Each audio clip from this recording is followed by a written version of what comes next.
So hello guys, welcome to my YouTube channel. So guys, in this video I'll try to explain you what is the Docker.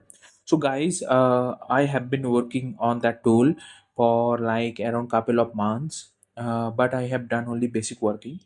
But whatever I got to know while working on this new technology Docker, so I got some understanding. So I want to share along with you guys like what is Docker and how that Docker is useful, how that Docker solves the problem in industry, and how you can learn Docker in quite easy way.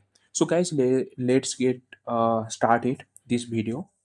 So guys, before starting this video, let me introduce about Docker. What is the Docker? Docker is basically a open source platform that automate the deployment, scaling and management of application using containerization. So guys, before let me empathize more with this statement. So what is the containerization basically? Now here I'll tell you one story so you can understand more better way. I'll try to explain you on a layman point of view. Suppose I want to create a IT company. So I need to have some couple of environments like development environments, like testing environment, like staging environment, like different kind of production environment I need to have. Now how I can create a different environment by that purchasing a real machines, like real machine in the sense of by purchasing different kind of like servers, not laptop, basically like a computers. I'm telling about server computers here. Now the problem is that I need to invest so much money on hardware here, but then I got one tool that is called hypervisor. So hypervisor, I got one tool. I just need to purchase one hardware. I install that hypervisor software and I can create a different kind of VM. So through that different kind of VM, I can create different kind of machines. So all VMs are actually represented as in real machine, but those machines are not real. Now here some problem comes to picture. The problem in the sense of, suppose development is writing some code on dev environment. Then he has sent that code to testing team. Testing team has tested that his code or developer's code. Now testing team has find out some functionality is not working properly. So they have raised one bug and they have pushed that whatever task or story on that developer. Dev side team. Now dev side team again they are checking, rechecking that, and they are checking that everything is working fine on their environment. Again they are pushing to the testing team. Then some kind of argument is gonna happening with developer team and tester team. So dev team and test team they are arguing with the bug, why this bug is appearing.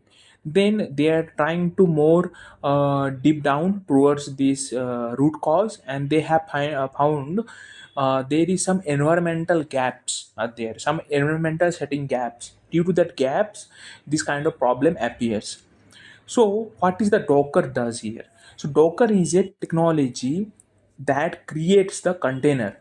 So through the Docker, you can create a different kind of you can create a Docker file.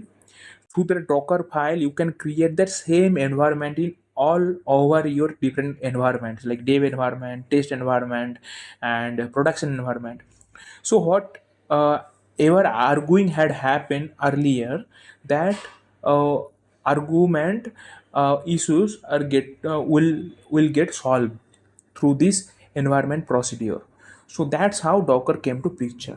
So basically Docker, through the Docker you can run the different kind of application in a same machine without in fact creating the VMs or virtual machines.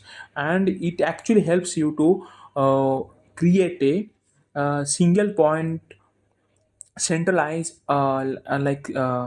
environment, and you just need to share the Docker file information. You don't need to share that all your applications, all that settings. You don't need to reconfigure it. You just need to send that your Docker file. So that problem Docker has solved. Now let me tell you the Docker architecture. So Docker architecture, here some pictures I have added. So first thing is our server. server in the sense of it is kind of computer. Then we have inside the server, it is recommended to install that OS, host OS. Host OS means like that OS that represent the server. So we have different kind of servers are there, like Windows server, like Linux server, like Mac server. So different kind of servers are there, and that Windows, Linux, Macs, these all are OS.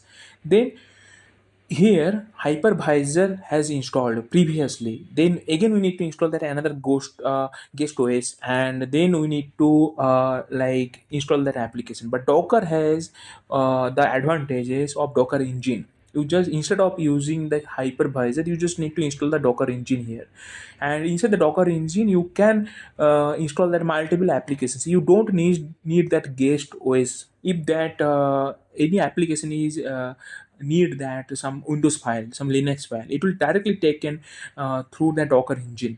Here you don't need to install that guest OS. So this problem has solved by Docker. So here some client is there, Docker client. It will directly communicate with Docker host, where that host OS has installed. And here some containers are there. Every containers are represent a isolated environment like VMs. Inside that container, different kind of applications has installed. They can communicate each other through that help of Docker network configuration, and then directly that has been published in Docker registry or in internet. You can directly communicate, you can directly pull that different images from internet, and you can directly run that your application in different kind of containers.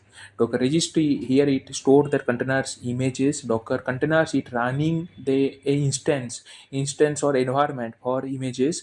And Docker images, here it reads the templates of the of container. So this all are comes under Docker architecture. So this whole process has like followed in Docker architecture, guys.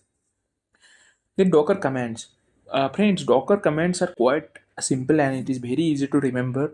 So every Docker command has started with Docker syntax. So if you want to check the version, then you just need to write Docker hyphen hyphen version. So you can check the Docker version. If you want to like get to know like how many images has installed inside your Docker, you can search that Docker images. So you will get the list of all images. If you are using Docker ps hyphen a, that means it will give that all list of containers, how many containers you have created in Docker. Then you can configure that in Nginx container. You can start running that container, remove image, you can create that container, everything you can do. Now another thing is that Docker file and Docker file compose. So Docker file is a kind of scripting thing where that you can write that some build information, and then Docker compose is there. Docker compose actually used for manage the multi-container applications, like some version, some services, different kind of images, some ports you need to enable or disable. That thing you can do through here. Okay, so the Docker file, once you have prepared a Docker file, build the Docker image. Once the Docker image has been built, then that Docker image has been stored or pushed or run in environment. You can run the Docker image by the help of Docker run command. You can push the Docker image to that your repo, so by the help of Docker push. And you can like pull the Docker image from a server also sometimes, so by the help of Docker pull command. So Docker file and Docker compose, this thing, Docker file is basically, it is a .yml file where that all information has stored.